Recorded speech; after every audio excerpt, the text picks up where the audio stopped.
Hey everyone, James Labrie from Dream Theater, and you're listening to or watching the podcast Talking into Infinity with JT and Brian. Enjoy this. These guys are extremely informative. I love their dialogue. I love their interpretation of the songs, who and what we are, what we were going after. They're very accurate in their interpretations and descriptions, and I just think this is a great show, and these guys are doing a stand-up stellar job. So once again, enjoy Talking into Infinity with JT and Brian.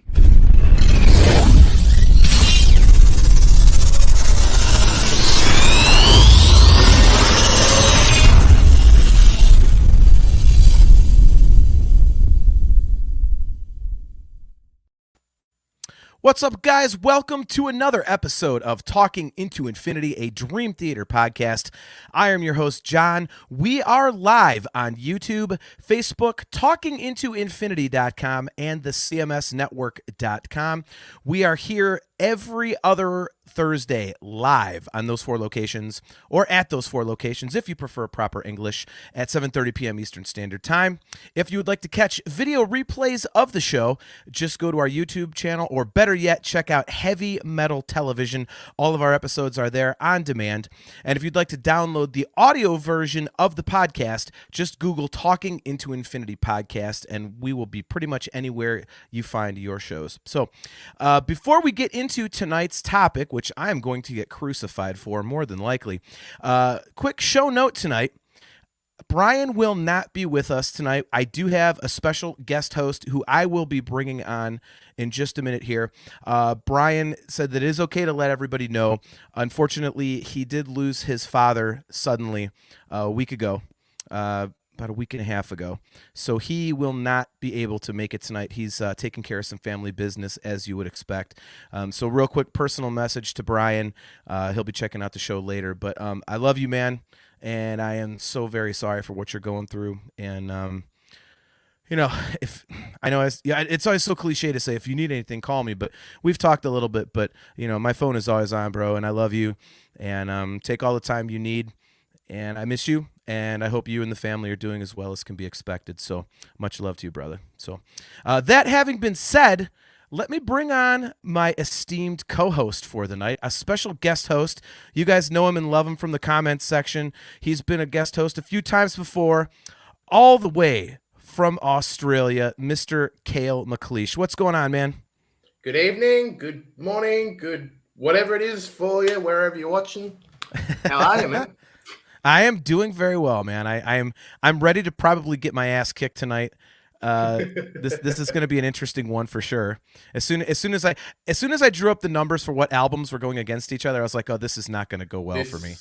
This is a hell of a one to do, man. Yeah. Well, I mean, because I do it at random, and so I don't think, oh, I wonder what this would be like against this one. Like, I literally pull up a random number generator, and I just, okay, what number album is that? Okay, and it came up with 4 and 5. And I was like, oh, boy. All right. So here we go. So it just so happened it's my favorite record versus the record that a lot of fans, if they don't have Images and Words as their favorite or the best, they have Scenes from a Memory as their favorite or the best. So Neil McLeish, is that a relation of yours? That is my father. Hey, Dad. Oh, there you go. Hey, what's up? What's up, Mr. McLeish? Good to see you here. Says, my condolences to Brian and his family. Thank you very much. That's very kind of you, man. Adam Rishog, he is here. It's great to see you, man. He says, all the best to Brian and the rest of his family. The Dream Theater family loves you and is with you. That is very kind of you, man. I'm sure he'll appreciate that. But he also says, this is going to be the easiest cage match ever. So we will see. I think so, but it's really not. I mean, once you brought this one up, it's just like, oh yeah, I'll check them out. And it's just like, this is a lot more even than I would have thought. Yeah, we'll get into it shortly here, like the song by song, like we like to do. It was interesting for me going back through the albums and listening to them, because it's one of the things that happens when we do these is you really dig in and you hear things that you never really heard before. And especially for me, with Falling Into Infinity, I love it and everything, but I was really kind of going through it, and I really kind of realized, like, everybody knows that was their attempt to write more commercial songs. They were trying to get that hit. They were, kind of bowing to label pressure. But when I listened back to it, I was like, okay, I can hear that in like Petrucci's riffs, but then Portnoy's over top, just like doing the busiest drums in so many simple parts. Like he was just fighting that record label right ahead. He's like, no, damn it, we're a prog band. And then conversely, when I was listening back to Scenes, I was like, I never really realized how much I really considered that one giant piece of music. I didn't really consider it on a song by song basis. So definitely. Did you come across anything like that? I definitely did. Did you come across anything like that? Listening to Falling Into Infinity and dividing Burning My Soul and Hell's Kitchen and Lines into the Sand, it's like, these are good songs on their own, but damn, it's a continuous piece. They are so much better. Okay. Listening to pretty much any of Scenes and isolating Overture from Strange Deja Vu, isolating Through My Words from Fatal Tragedy, all of that is just like, oh, God. It's not... They aren't really songs that are meant to be divided. So taking this on a song-by-song basis, it's tricky. Wow. It's very tricky. So Gibson Les Paul says, Adam's right. This is a slaughter. Well, I knew I was going to take a beating. I knew that I was going to take a beating on this one. So, I mean, it is what it is. So why don't we just get right into this, and we'll start right off the top. Just as a quick note here, we always have to have the songs, they have to be an equal number.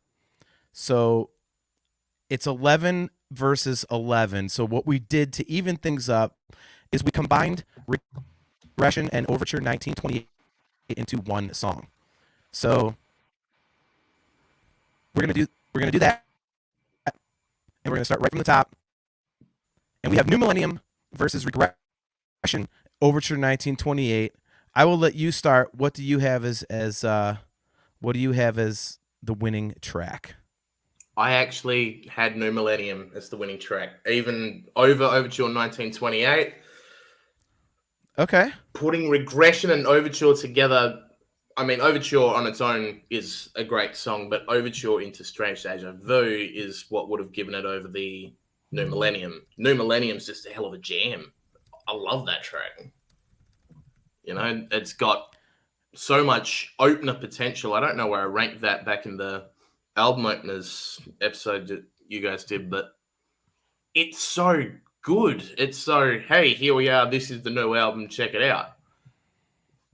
Taking Overture away from Strange Deja Vu is not as good. It's kind of like, you get that da-da-da-da, da-da-da-da, da-da-da, da-da-da-da, and you're waiting for it to kick over, and it's like, where is it? That's a separated piece. It's not there. Okay. Well, apparently my microphone New Millennium, as being a whole piece, definitely wins for me. Okay. Apparently my computer is doing the mic thing again, which I cannot figure out. So I have no idea what the hell it's doing, but so we're gonna power through. Where'd you end it on this one? So I have New Millennium as well.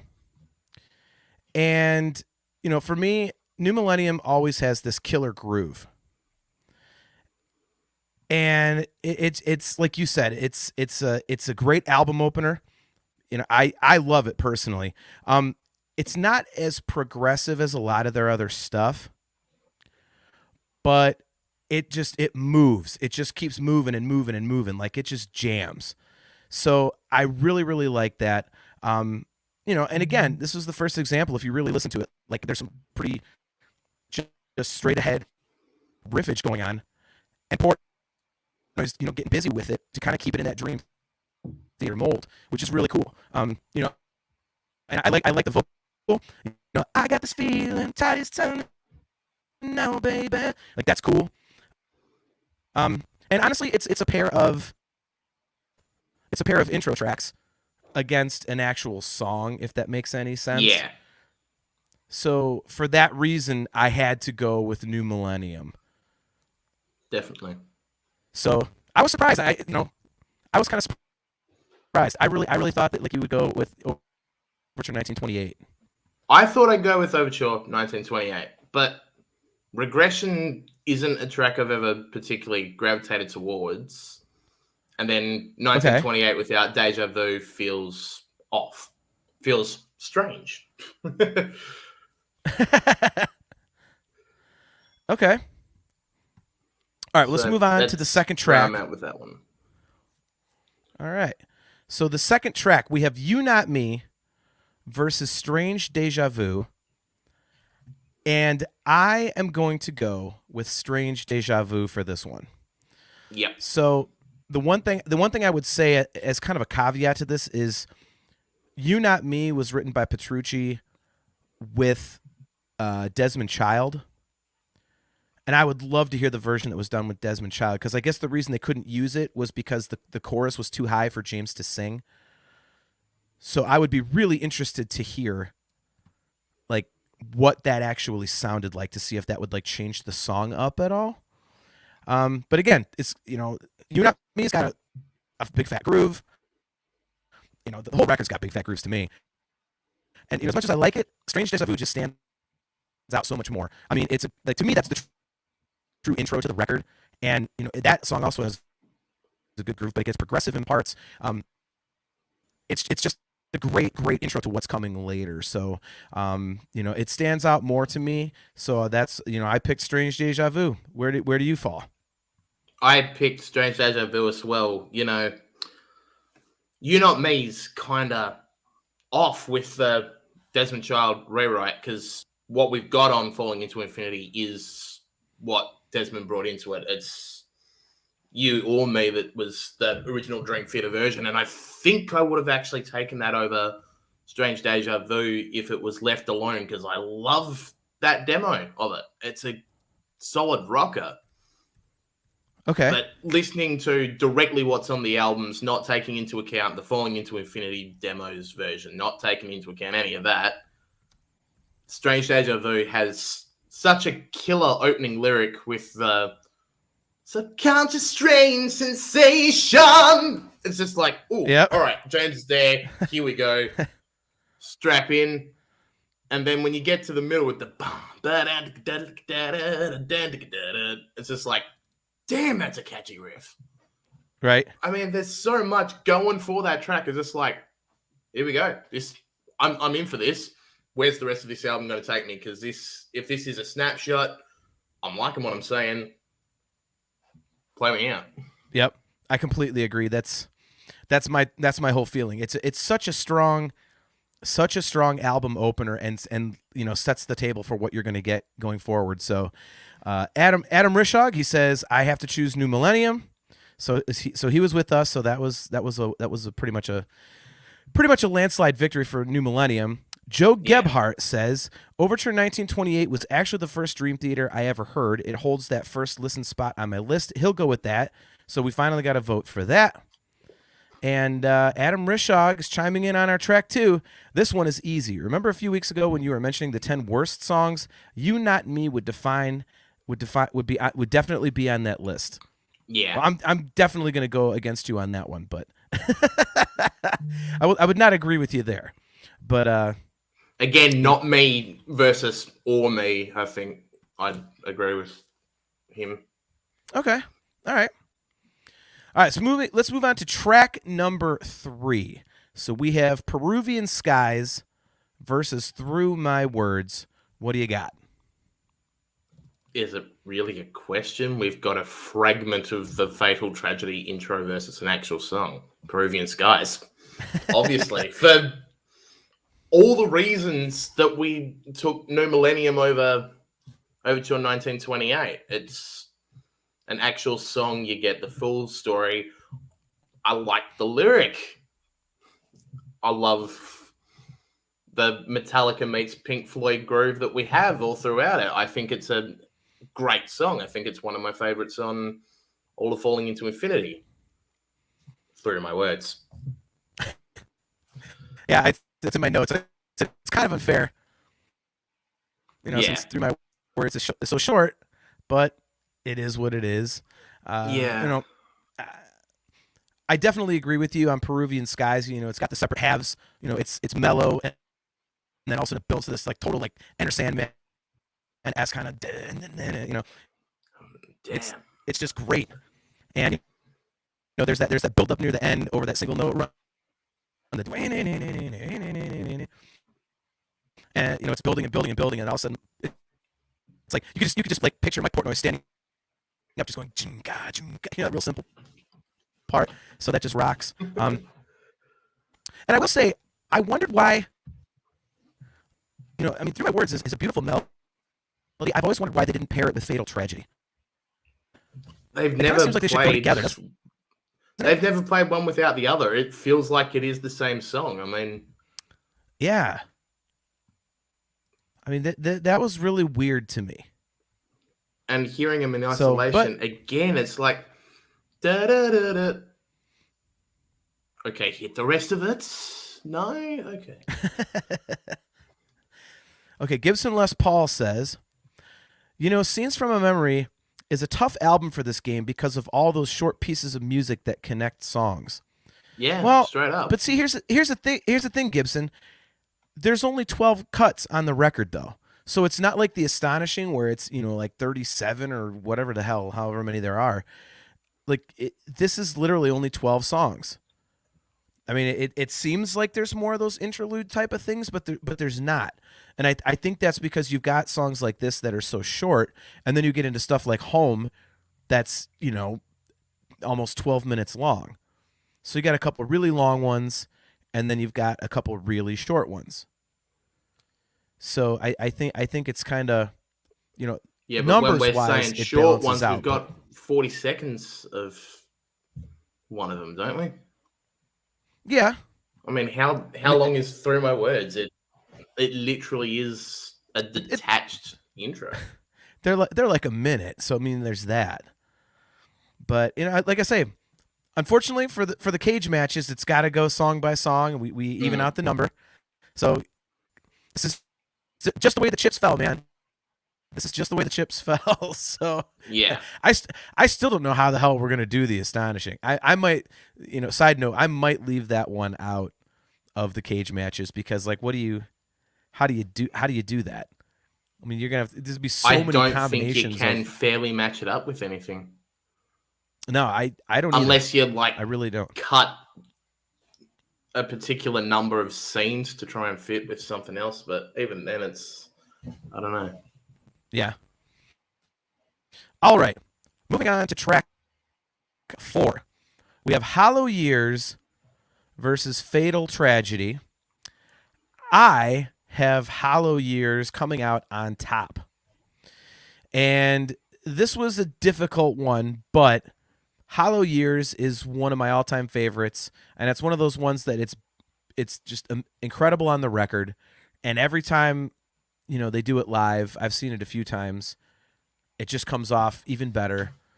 And you know, to me, like, anytime they can back off the prog and prove that they can write a song that's as, you know, concise, direct, and emotional as this one is, you know, Hollow Years, to me that's impressive. It's cool. It's kind of like a break in the action in a way. You know, it kind of like cleanses your palate for more of the crazy prog stuff that'll come after it. So, you know, I love that. And honestly, being honest, I may be swayed a little bit because of the Live at Budokan version, because that's just one of the best things I've ever done. So, I mean, that could be playing a part in this too. And I really like the solo. So, you know, but you know, honestly, I picked it because if you said, hey, man, what comes to mind? Which song do you want to hear? Hollow Years, you know, or you know, Fatal Tragedy. I'm gonna go Hollow Years. Like, it's a visceral thing for me. Yeah. So, but Fatal Tragedy is great, man. There's a ton of awesome harmony parts in it. You know, there's some really weird sounding stuff in there that they did. It's a great song. It's an absolutely great song. But, you know, for me, it's Hollow Years. What do you got? What is your choice Fatal for Tragedy number 4? for me. This is our first. All Is our first split. Right? I'm surprised it took us this far into the album. I am too, honestly. But I right, so you suppose have when Fatal the other ones Tragedy. are as clear cut as they are, as you said, it's got so much of the vocal harmony stuff that I love. It's got that really cool Brian May effect, and then it's got the Megadeth Shrink and Grow section coming to back it out. It's a great continuation to the story. It's my young lyric. What's not to love with Fatal Tragedy? I love Hollow Years as well. But as we're saying, we're kind of going album versions. If it was the Hollow Years off Live at Budokan, the Fatal Tragedies be wiped out for sure. But I think taking album version versus album version into account, if I'm listening to that, I'm definitely going to go Fatal. Well, Joe Gebhardt agrees with you. He says Fatal Tragedy. Adam Rishog, he says Fatal Tragedy for me, but barely. If you counted the Live at Budokan version of Hollow Years, that would win. Thank you for putting my point into so few words. Yeah. Gibson Les Paul agrees. Hollow Years wins if it were on the Budokan version. And what's with the sound on John's lead in Fatal Tragedy? Way too loud in the mix. Wow. I've never heard a Dream Theater fan complain that Petrucci's too loud. That's the first. Actually, he got a point. That's a new one for me, man. I've never heard that before. Yeah, again, guys, like this was a difficult one because I love Hollow Years. This was definitely a difficult one. So much, but I mean, Fatal Tragedy is so strong, but Hollow Years is just, again, this is probably a personal preference thing.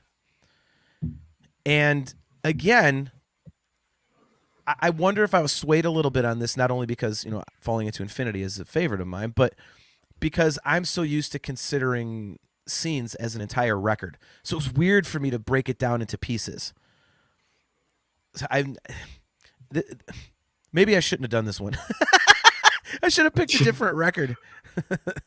Concept records don't count. This is definitely a hard one. Yep. All right, moving on to track number 5. Burning My Soul versus Beyond This Life. You are up. I had Beyond This Life. I definitely had Beyond This Life. And I'm not taking into account any of the Budokan versions or anything. I'm taking the album version all the way. It's such a good metal jam. It's, again, great lyrics, great storyline. And just the solos at the end. I mean, what can you want more than that? And Petrucci's crazy lead going into the "She wanted love forever," just that huge lead bit. It's just like, this song is so good. I love it. I love Burning My Soul as well. I think it's a great little 5-minute jam. If we took Burning My Soul 97 over Beyond This Life, again, it'd be a hard matchup. But no, Beyond This Life for me, definitely on this one. What'd you have? Okay. Well, I have Beyond This Life as well. The one thing I will say about Burning My Soul is that finally you featured the bass pretty prominently, and it's definitely an example of the fact that Falling Into Infinity has his best bass tone, I think, on any of the records. It's just huge. And that is on full display, in Burning My Soul and that intro and stuff. Burning My Soul, it's another straight jammer. It just rocks all the way through. And it also has some kick-ass Derek Sherinian work on it. The solo's cool. And if you've ever heard like the behind the scenes, like the demos, like the making of the record, it's going into the twisting, turning, like that little thing. If you really listen to what he's doing, that's crazy. Yeah, it's this really weird keyboard thing, and it's crazy, man. Like you don't really notice it unless you know it's there. And once you know it's there, you're like, wow, that's pretty nutty. But I like that they keep the double bass going, throughout most of the song. I think that's a really cool touch to keep it kind of driving. But Beyond This Life is there's more to it. It's more nuanced, and I've always really liked the juxtaposition between the heavy parts and the mellow parts. Yeah. So I like when they go back and forth in the same song. That's always been really cool to me. So, And I find that first chorus just so creepy. Yeah. It's so cool. Yep. Yeah, the weird effect on it stuff. I totally agree. Totally agree with that. I mean, honestly, dude, this song has it all. It's got your fast parts. It's got the rocking parts. It's got the weird parts, the mellow parts. Like anything you would want, out of a Dream Theater song, you pretty much have in this one. So, for that one, I definitely have to go with that. Joe Gebhardt says, Kale, you have a powerful voice. So there you go. And I'm not even warmed Some up. props, man. Cheers, man. I appreciate it. There you go. Adam Rishog says, this one is so easy. Beyond This Life every day of the week. Might be one of the more underrated Dream Theater songs, along with The Great Debate. I will agree with you 100% there. Yeah. I mean, the Great Debate is highly underrated, and I think this one doesn't get mentioned either. Rock and Roll Podcast is checking in. What's up, man? Good to see you. So speaking of what Adam said about underrated Dream Theater songs and Beyond This Life, I did want to ask you, because I was thinking about this before we went on, how often have they played stuff from Scenes live besides, Spirit Carries On? Because outside of parts that are in the instrumentally, and I think I heard him play Strange Deja Vu once live, but other than that, unless they're doing on the 2014 tour or when they did the whole record, the 2 times they did it, they don't play this in pieces parts except for A Spirit Carries On. I mean, am I wrong in saying that? I mean, other people may have seen it live and there may be bootlegs, but I haven't heard it. Have you? Deja Vu and Overture together showed up a lot on 6 Degrees and Systematic Chaos. Beyond This Life showed up a lot on Black Clouds, so Dance of Eternity. Yeah, they do pieces. Okay. They Yeah, I just have not heard them. Joe Not Gebhardt, so much since Mangini joined, but yeah. Okay. Joe Gebhardt says they've played Home quite a few times. Okay. Yeah, I've just never heard it. It's a record they just haven't touched on. When I've seen them. Actually, I remember now that he's brought that up. I mean, on Portnoy's behind the scenes tour on the Chaos in Motion DVD, he's like, oh yeah, John's got one guitar in drop D, and he used that on Misunderstood and on Home, which I've conveniently put together on the set tonight. Aren't I great? Nice. That's perfect, man. They show up. They definitely show up. Adam Rishog says, I think I can speak for all of us when I say we want a John and Cale duet vocal album. I gotta get my crap to work first, apparently. I'm keen on it if you are. I'll do it, man. I'll do it. You be the more clean voice, I'll be the more dirty voice, and off we go, man. That would work. Fix some stuff out. We'll talk after the show. My people will contact your people. I love it, man. I love it. All right, so moving on, we have Hell's Kitchen against Through Her Eyes, and this is officially one of the 2 decisions on this one that is, one of 2 decisions that were the easiest for me. I have Hell's Kitchen. It's my favorite Dream Theater instrumental, even though there's a pretty kick-ass instrumental coming later on Scenes. To me, Hell's Kitchen is just perfect. The melody's amazing. The way that it builds throughout the whole song. I'm not even kidding. Like, this is my alarm. So I literally wake up to Hell's Kitchen every morning. So, Through Her Eyes is a great song. I mean, it's a beautiful song. So I have nothing against it. I will say I do love James' falsetto at the end. That thing that he does, like all that is just, it's. He's never really done much of that ever, and it adds to the song so much at the end. So that part is great, and I really like it. But Hell's Kitchen is just untouchable for me. So, which one did you pick? What do you got? Hell's Kitchen or Through Her Eyes? 2 songs on fretless bass, 2 songs with great energy to them, but Thanks to the Images, Words, and Beyond tour, I'm definitely going Hell's Kitchen.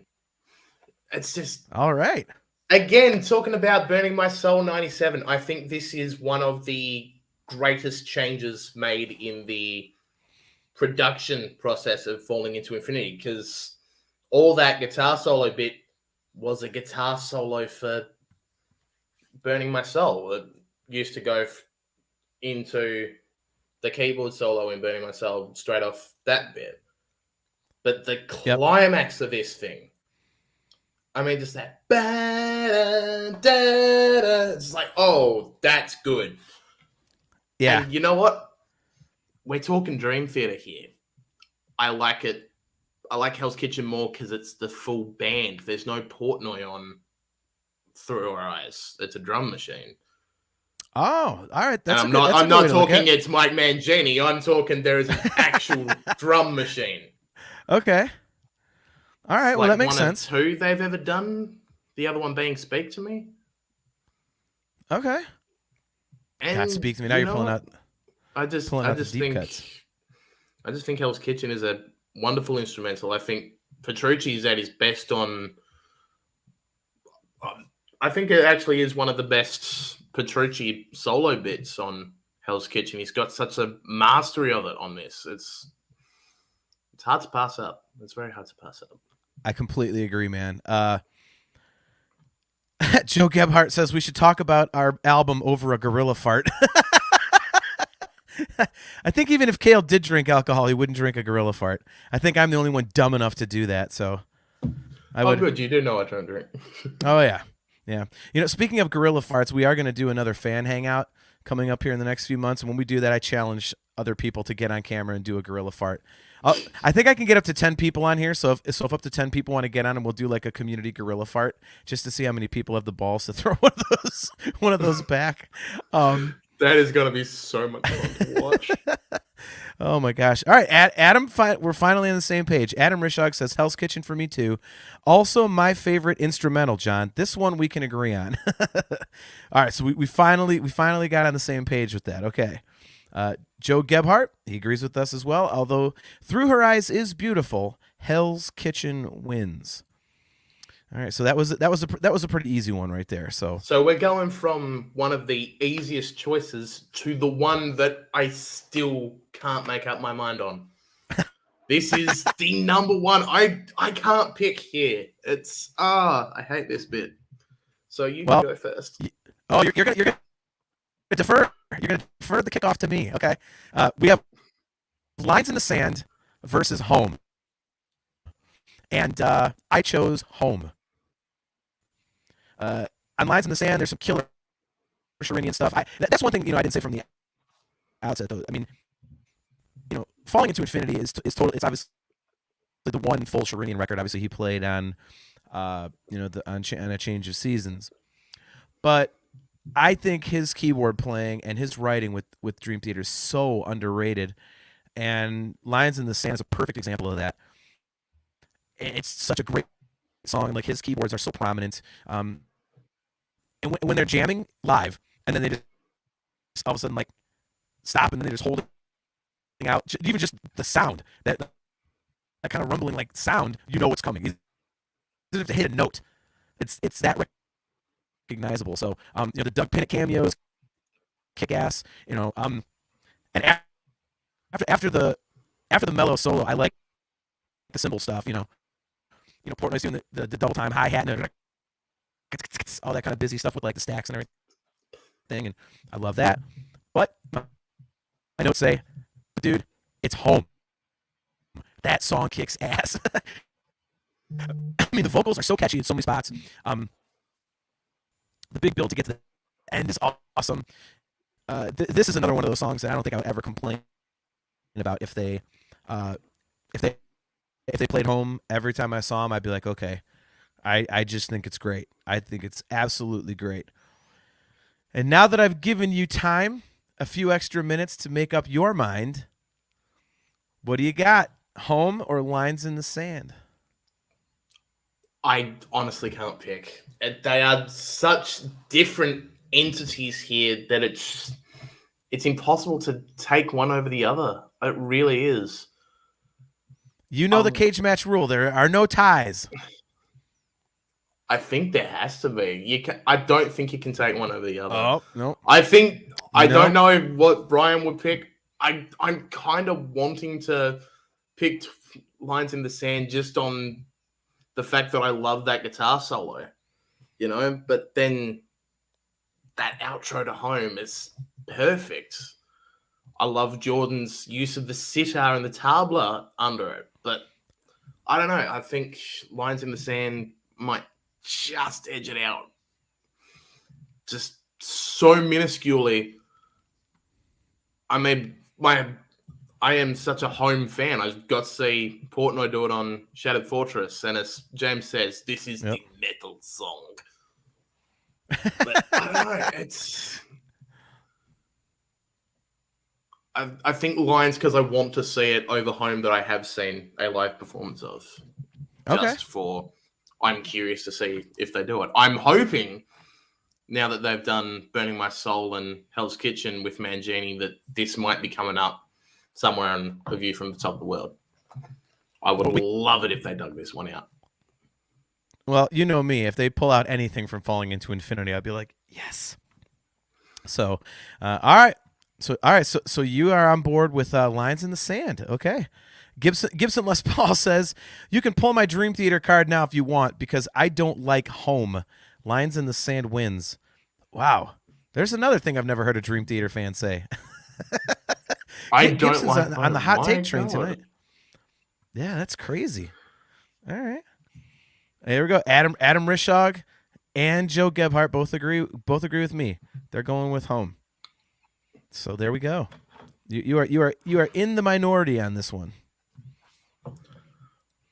I really thought you were going to go Home. You know what? I gotta be honest. I'm only slightly in the minority because I'm that undecided. I don't know. It might sway me. You're already on record, man. Don't be cheating. All right. I think anyone watching or listening to this episode knows that it's not a clear-cut decision either way from me. Well, again, you know the cage match rules, man. There can be no ties between songs. If there's an even number of songs on a record, you can have a tie there. But you cannot have a tie per song. So Brian, back me up. I need help. Oh no, that's his rule. He would tell you himself. Look, if Richard's allowed to have 6 Degrees and Octavarium in a set list draft, then I'm allowed to have a tie on this one. So real quick, is my microphone still acting like a bitch? It's on and off. It's really on and off. Yeah, I just got a text message from Chris Aiken, the kind gentleman that puts us on the CMS network, and I'll have to get with him and he can fix my computer since he's an IT guy, and I have no idea what it's doing, so I turned off everything that would possibly use it, and it's still being a dick, so... Oh, I hate computers. I hate them. But nothing I can do about it, so let's move on to track 8. You will be first on this one. We have Take Away My Pain versus The Dance of Eternity. A song that I like to cover versus one of the most insane instrumental masterpieces of all time. I mean, Dance of Eternity. Come on. It's another one of those songs like Metropolis that defines what these guys can do. It is absolutely visceral. It is intense. It is everything. And following off of the last line of Metropolis being that love is the dance of eternity, it's basically the sex scene. Let's be honest. I love this bloody instrumental. I don't know. I don't think they've ever done anything that compares to it. I think this is one of the best showcases of what those 4 guys did together in the Portnoy era. Okay. Well, the Portnoy-Rudis era, anyway. Yeah. I actually am going the other way. I'm making a controversial pick. I'm going with Take Away My Pain.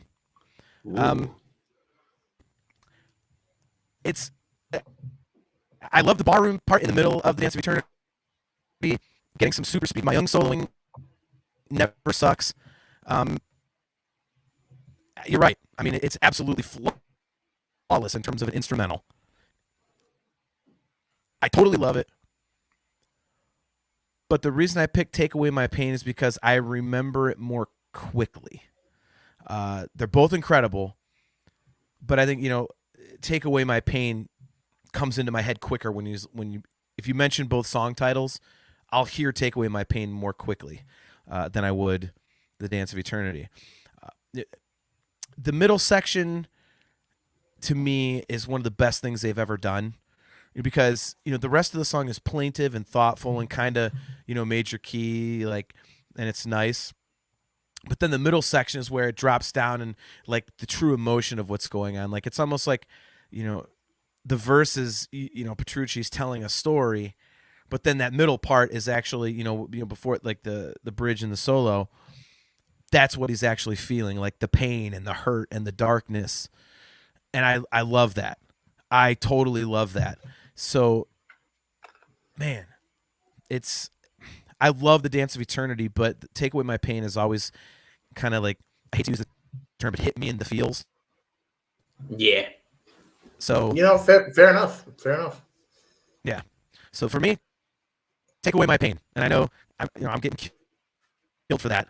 Adam Rich, I was in the minority before, so yeah. Adam Rishdog says this is not even close. Take Away My Pain is more of a filler track. Dance is basically a perfect instrumental. Agreed. Well, yeah. No, actually, I get it. Not fully agreed. Not fully agreed. I don't think it's a filler track. I think it's one of their best ballads, actually, to be honest. Okay. Yeah, dude, it just stands out to me so much, and so much of this record is it just hits me the right way, and this is another example of that. So, yeah, it just stands out a little bit more, and maybe it's unfair to compare an instrumental against a song with vocals, because you kind of think of a song with vocals before you think of an instrumental in a lot of cases. But yeah, again, the chips fall how they fall, man. So it is what it is. All right, number 9, we have Just Let Me Breathe versus One Last Time. And unfortunately, we have another short one versus a regular song. So I obviously have Just Let Me Breathe. This is another one that absolutely just grooves. You just pop your head the whole tune, and it's just, and I've always loved the lyrics and how ballsy Portnoy was. He was so pissed off at record labels and the corporate music machine at that time. And he just goes out and fillets them in the lyrics to this. And to specifically, crap on 2 guys who basically killed themselves, and Shannon Hoon and Kurt Cobain. I mean, that takes some balls, man. Because those guys technically could just be like, record sales, dude, scoreboard. But he doesn't care. He's like, yeah, you sold records because you blew your head off or overdosed. He just pulls no punches. And I've always thought that's such a cool aspect of the song. I mean, One Last Time it's very majestic, it's very hooky, but it's very short. So there's not a lot there to compare it with. And Just Let Me Breathe is a jammer. So do I even need to ask which one you picked, or did you go out on a limb and take One Last Time? No, I took Just Let Me Breathe. I mean, it's one of my favorite aggressive LaBrie vocals with that strung up your bed stakes red posture. It's just like, hello, like that bit. It's such a good riff. And the other thing I like about it is that it turns around the line from Take the Time, where you just close your eyes, you can find all you need in your mind. They take that around, turn it the other way. It's cool callback, and it changes the meaning of it, and I love it. It's a good song. I never noticed that before, man. That's an awesome catch. I did not ever notice that. That is cool, dude. And I like with Sons of Apollo, they changed the names of it as well, just to keep it a little bit more modernly relevant as well.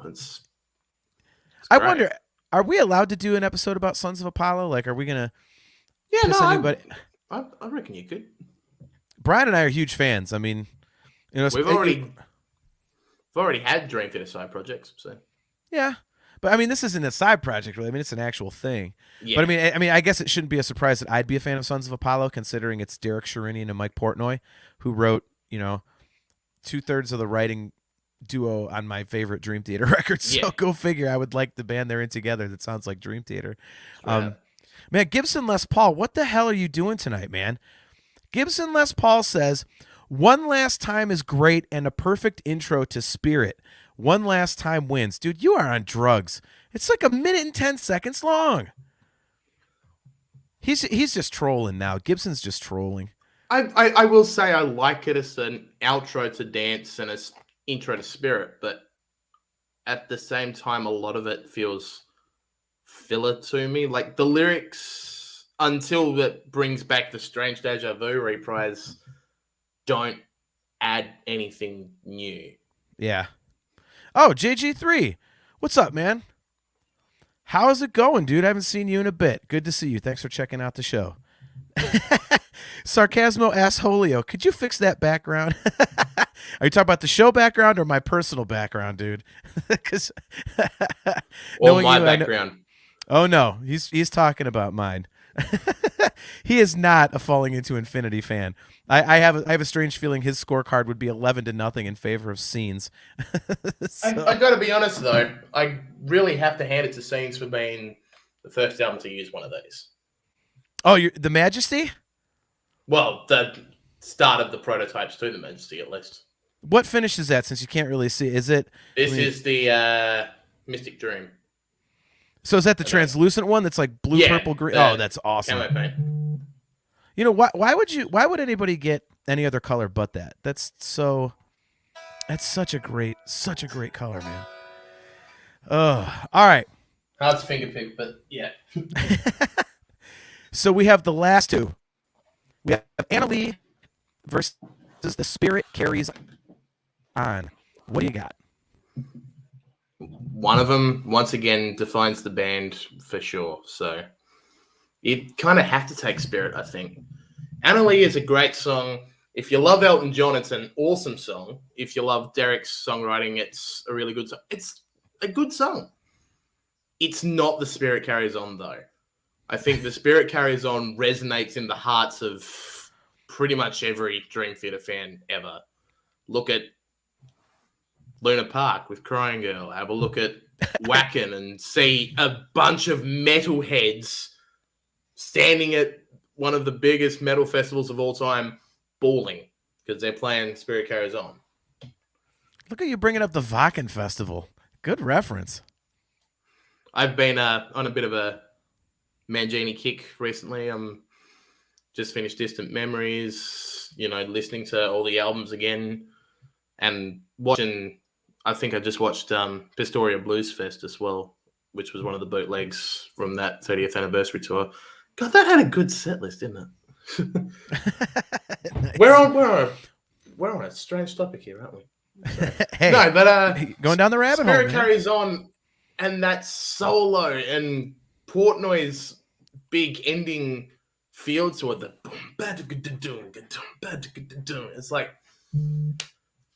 if you're talking Dream Theater ballads, that is it for me. It doesn't get much better. Yeah. Well, I am. You're not going to believe this. I'm going with Anna Lee. Just kidding. I wanted to see what grounds? On what grounds? Even I can't make that joke, man. I love Anna Lee. Don't get me wrong. It's like a guilty pleasure for me. And honestly, up against a lot of other songs, it would have won. They haven't done anything. They didn't do anything like it before. They haven't done anything like it since. I love it. But in my notes, it says, up against a ton of other songs, Anna Lee would have won, but Spirit Carries On. Enough said. Spirit Carries On is literally a perfect Dream Theater song. It's amazing on the record. It's always incredible live whenever they play it. I actually have Crying Girl on my notes too, as an example. It just works, period, the end. The song just works beautifully in any format at any time. And it's so hard to write a song like that. And when, this is the one when I went back and listened to it that I always appreciated, but when you dig in, you realize that the whole thing is just ear candy.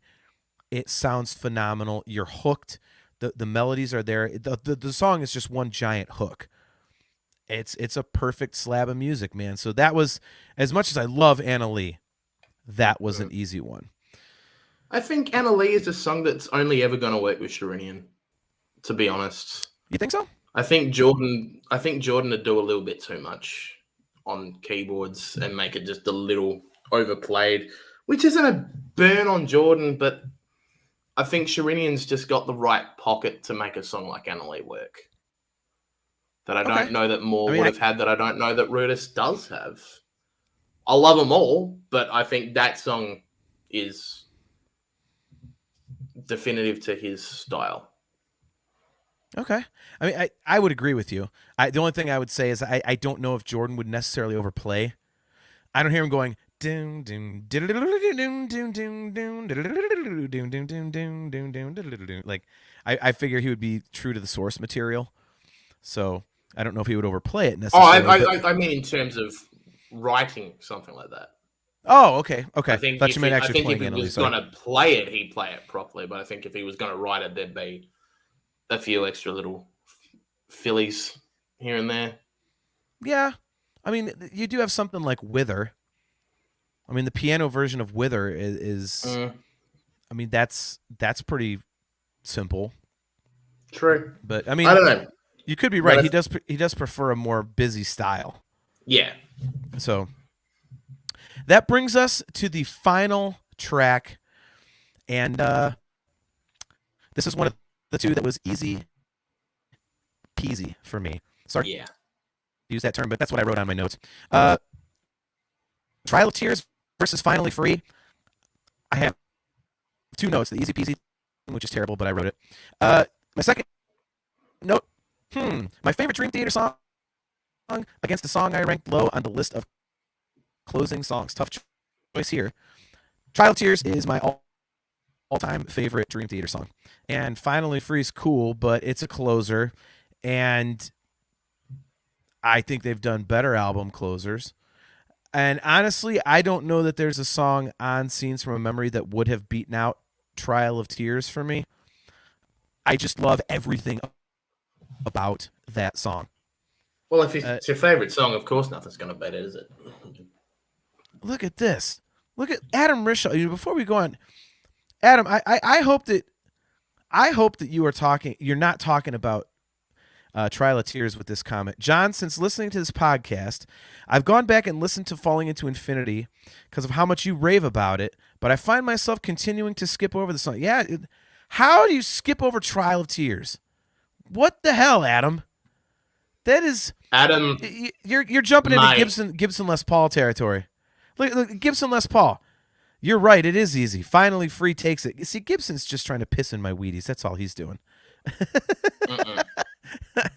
Look, man. If for no other reason, for nothing else, Finally Free has a guy that's supposed to sound like he's walking across a carpeted floor in his living room, and it sounds like he's walking on gravel. Okay. So it's got a dumb sound effect. So there, Trial of Tears wins because it doesn't have a dumb sound effect. So, that's why I picked it, damn it. Oh, my gosh. But, yeah, for me, Trial of Tears is absolutely perfect. I love every second of it. And when I saw it live in 2014, I went to the show and I was thinking, man, if I could just pick, if they'd only play a one-song set list, I want to hear Trial of Tears. And when they went into that little sound effect, I was like, oh, my God, I'm actually getting it. Yes. So part of me is hoping that it's in the set list for the new tour. I do not know what's in the new tour. There are spoilers out there, and I want to go into the show on February 23rd spoiler-free. So if anybody knows songs in the set list, do not tell me, but I'm hoping for it.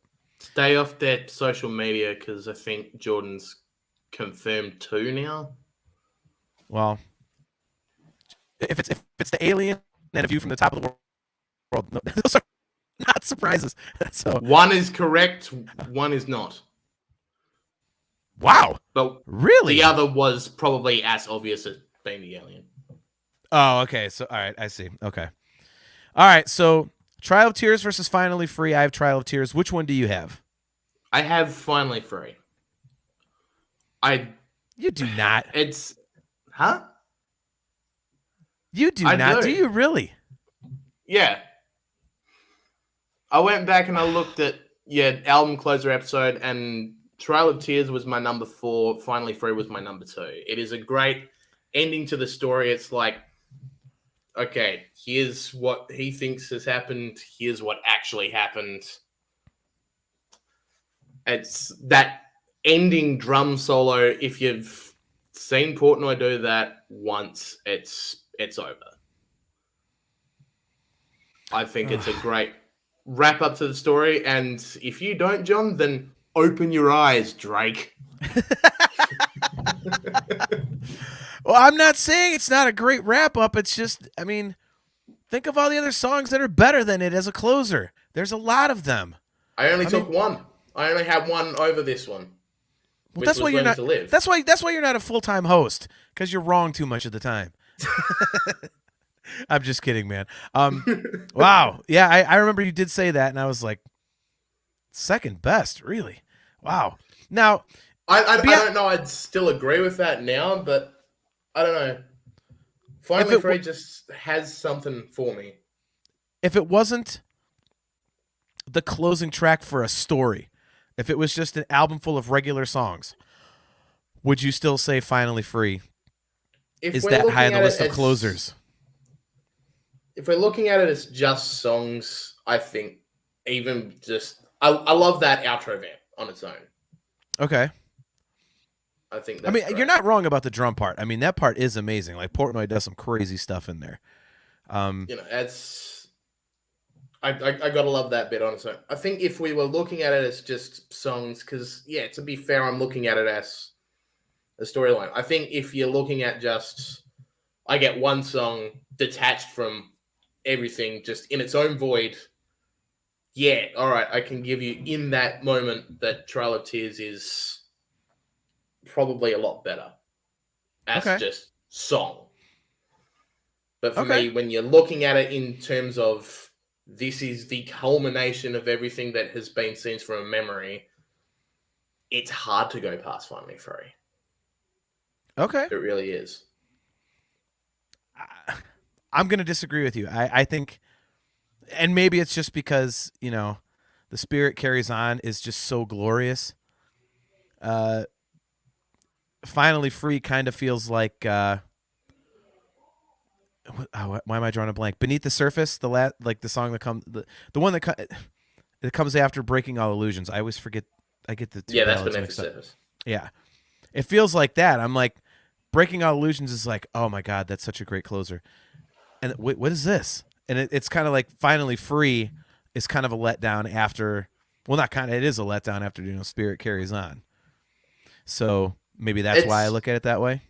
It's not for me. It's not. Okay.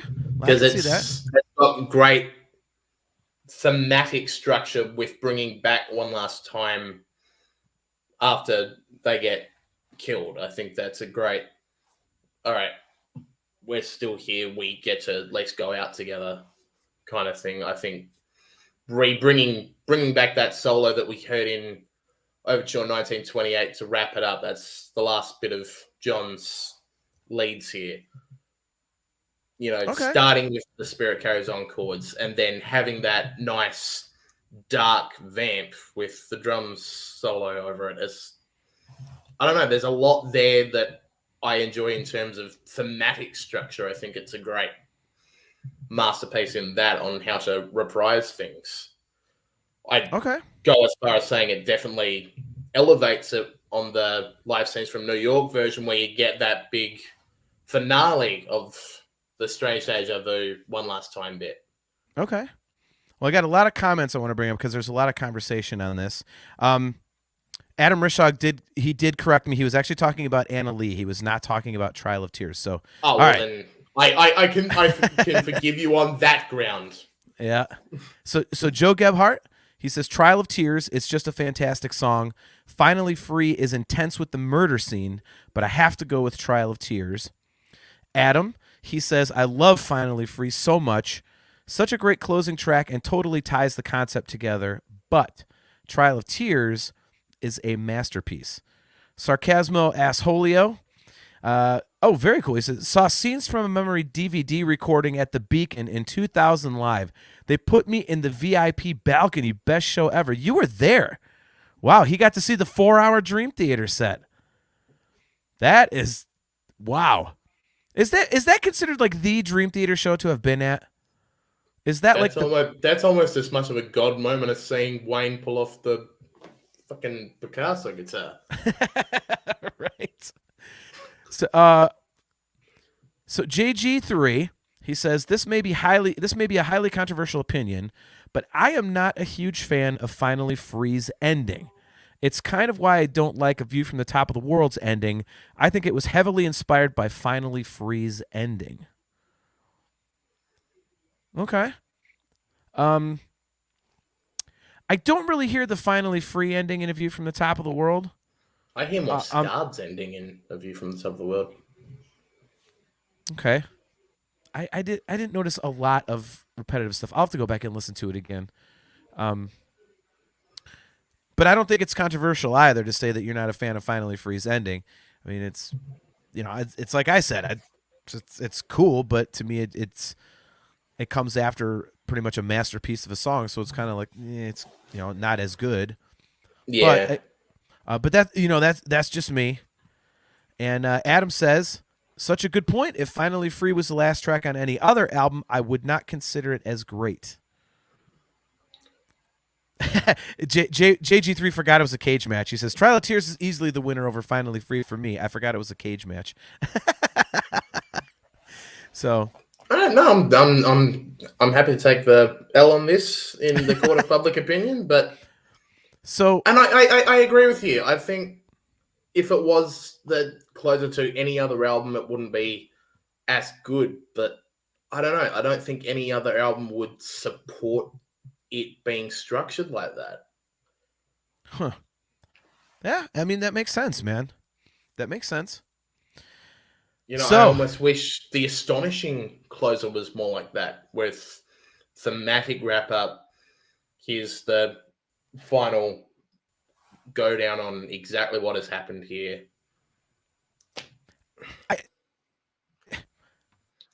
It's definitely better than, oh, by the way, you're forgiven for killing your sister just because she's alive now. I just think The Astonishing is a different piece of work. I mean, they're both concept records, but I mean, Scenes from a Memory is specifically a concept album, whereas I think The Astonishing is meant to be more almost like a book or a movie, but you listen to it instead of watch it, if that makes sense. It's much more, it's kind of like it's got like chapters. Yeah, like chapters. So I think like kind of going back and doing a recap is not really what they do in that sort of format. So I don't know. So what do you have as your final score? All right, let me count it up. I have 7-4, Falling Into Infinity, which again should not be a surprise. Okay, I've got 5 for Infinity versus, I guess, it'd be 6 for Scenes. Yeah. 6-5. So you've got a 6-5 victory for Scene, and I've got a 7-4 victory for Falling Into Infinity. Adam Rishog, he says he has 8-3 for Scenes. And I'm sure Gibson Les Paul is probably at like 10-1, maybe. Yeah, seriously. Oh, and he's look at that. He is calling out Sarcasmo Assholio. And unfortunately, Gibson, on this one you are wrong. He's talking about the DVD recording for Scenes from Memory. He says that show was at Roseland Ballroom, not Beacon Theater, I believe. Someone not telling the truth. No, that was at the Beacon Theater, most positive, isn't it? I was pretty sure it was Roseland Ballroom. All right, let's look it up. Yep. All right, be our Google master. You're usually our Google master. I could swear it's the Beacon Theater. Speaking of live shows, JG3 says, also one of my favorite shows in I can't talk. In Dream Theater history is the Bucharest show from 2002. What a set Great list show. and performance. If you haven't seen it, check it out. It's also the show where James falls during the killing hand. So I have two things on that. I own that DVD, so I did get the Yitzhak Jam, so I have seen it. I love it. You are not wrong. But I did not notice him falling during the killing hand. So You've never noticed that? I did not notice that. So I'm gonna have to go back and look for that. I think it's during the looking deep into the sea. I did not notice that. Oh, that's awesome. It looks like he just faints for half a second there. It's just like, what the hell? He doesn't look like he trips on anything. He's just standing there and then he's not. Right? Look, JG3, is Sarcasmo Asholio not to be trusted? And Sarcasmo Asholio answers, sure, you can trust me. Hop in my van. I have candy. I looked it up. It's definitely Roseland Ballroom. Oh, it's the Roseland Ballroom. Okay. I thought it was the Beacon. I don't think they played the Beacon on that tour. Well, I doubt somebody would lie about being at that show. So I'm going to trust Sarcasmo Asholio. I mean, Unless they're he's both actually being sarcastic. They're both massive venues around the same spot, so Yeah. could Now- just be a slight mix-up. There is a caveat to this Sarcasmo. I'm not going with a lie. Probably just forgot he was drunk or something. But yeah, Sarcasmo, I'm going to put a caveat in this, though. I've told everybody about how I was at SCORE, and I can actually back that up because I'm in the documentary twice. Oh, So I could prove that. So if you're not in the documentary for that one, might be a little difficult, but I believe you. So, oh, look at this. JG3 said John Petrucci falls as well, and you can see him continue to play, and James continues to sing. I mean, what am I watching? I've watched that so many times, and I have not seen that. All right. Well, it looks like I have to go back and watch it. Actually, I think I loaned that out to Brian now that I think about it. I think I might have given that to Brian. I'll have to get it back from him next time I see him.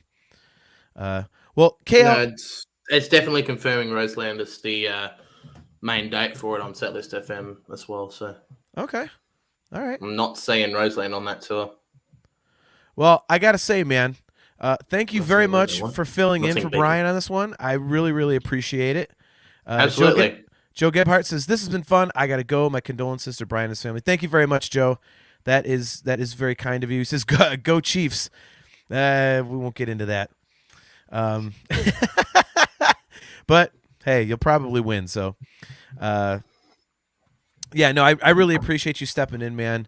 I think I told you, Brian thanks you as well for jumping in and getting his back on this. Just want to send a shout out to Brian. I hope you're doing all right, man. Here if you want to talk.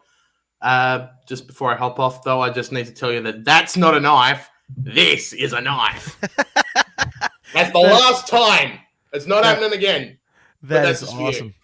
So JG3, when we're done here, just go check the beginning of the show real quick, and I go over what happened. Brian lost his dad suddenly, so he's off doing personal stuff. But yeah, once again, thanks to all you guys in the chat. JG3, Joe Gebhardt, Sarcasmo, Gibson, Adam Rishog, all you fine folks, man. We appreciate you guys for coming out. I'm going to have somebody look at my effing computer so that this damn microphone crap stops. It's funny. It did it on the last two episodes of this show, but my nerd podcast, the Nerf Herder console last week was perfectly fine. I don't know what the hell's going on. Do you have a different setup? Exact same setup, man. So were you running it? On Yeah. Nerf Herder? Oh yeah. Then that's Same just thing. weird. Same thing, man. I guess your computer just doesn't like Dream Theater anymore. It was pissed off that I had It was pissed off that I had Falling Into Infinity beating scenes from a memory. So, but yeah, thank you guys very much for jumping in the chat. I appreciate it. Thanks for all the kind wishes for Brian. I'm sure he'll probably mention something when he comes back for the next episode. One quick question before we go. Adam Rishog says, John, real quick, who's winning the Super Bowl? It pains me to say this, but I would be surprised if it's not the Chiefs. I would be surprised if it's not the Chiefs. I don't think there's any way that the Bengals beat them, and it's Patrick Mahomes, and I mean the Rams defense is okay. 49ers could give them a game, I suppose, but I just think it's the Chiefs, and I hate to say that. So, Adam says he's going Rams. I'd be fine with that. JG3 agrees. Says, as a longtime Eagles fan, don't underestimate Andy Reid's ability to mess up a big game. I'm a Browns fan, dude. You guys that have been in all sorts of playoff games and Super Bowls need to quit complaining. So you don't know the misery that we do. So, all right, guys, we're going to jump. Thanks again for checking out Talking Into Infinity, a Dream Theater podcast. We are back right here on February 10th. So Brian will be back for that one. Again, we are live every other Thursday at 7:30 p.m. Eastern Standard Time. YouTube, Facebook, talkingintoinfinity.com or the CMSnetwork.com. And Cale, once again, thanks very much. Thanks to all you guys for checking out the show. And we'll catch you next time, guys. Carpe diem.